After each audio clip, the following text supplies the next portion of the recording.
नमस्कार। पौष मास के शुक्ल पक्ष दशमी तिथि को शाम दशमी का पर्व मनाया जाता है। ऐसी मान्यता है कि पौष महीने में सूर्यदेव की पूजा करने से उनकी कृपा प्राप्त होती है। शास्त्रों के अनुसार इस दिन का संबंध भगवान श्री कृष्ण के पुत्र शाम के रोग मुक्त होने से है और इसीलिए ये पर्व मनाया जाता है। मान्यता है कि शाम ने सूर्य नारायण की कृपा से पुनः आरोग्य की प्राप्ति की थी, इसलिए शाम दशमी के दिन सूर्य उपासना का बहुत महत्व है।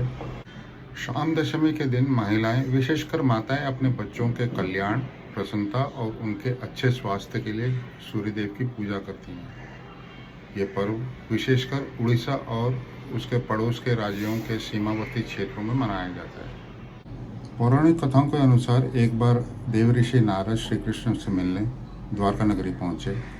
श्री कृष्ण के पुत्र जैसे प्रद्युम्न वगैरह ने उनका उचित आदर सत्कार किया, आसन प्रदान किया, लेकिन वहीं पर शाम, जो कृष्ण और जामवंती का पुत्र था, अपने रूप, यौवन, पौरुष और पराक्रम के दंभ में उन्होंने देव ऋषि नारद का उपहास किया। देव ऋषि नारद ने शाम को सबक सिखाने के लिए उन्हें कहा कि जाकर अपने पिताजी श्री कृष्ण से कहिए कि देव ऋषि मिलना चाहते हैं। शाम बिना अनुमति के श्री कृष्ण के अंतपुर पहुंचा और रानियों के साथ में बड़ी उद्दंडता से पेश आया। उसकी इस उद्दंडता को देखकर श्री कृष्ण ने उसे श्राप दिया।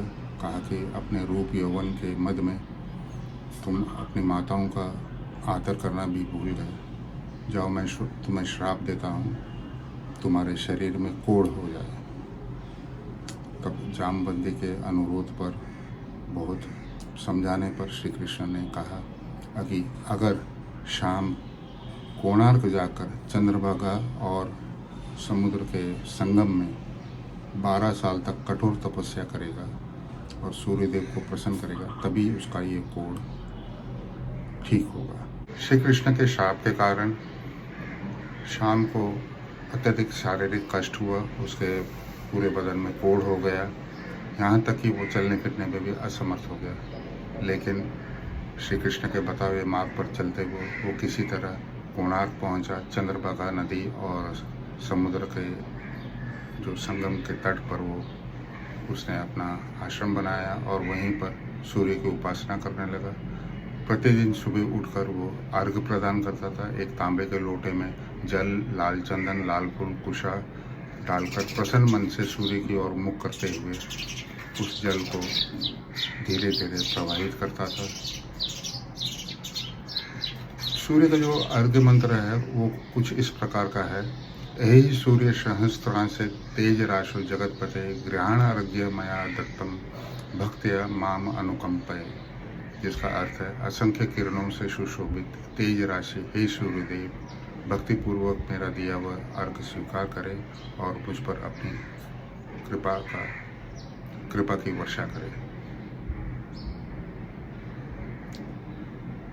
ऐसा करते हुए 12 सालों तक शाम ने सूर्यदेव की आराधना की, तपस्या की, उनके मंत्रों का जाप किया। 12 वर्ष के पश्चात सूर्यदेव ने उन्हें दर्शन देकर उनको कुष्ठ रोग से मुक्त किया और उनका जो तेजमय शरीर था उन्हें वापस प्राप्त हुआ। अन्य पौराणिक कथा के अनुसार शाम की उद्दंडता से परेशान होकर महर्षि दुर्वासा ने शाम को कोढ़ हो जाने का श्राप दिया था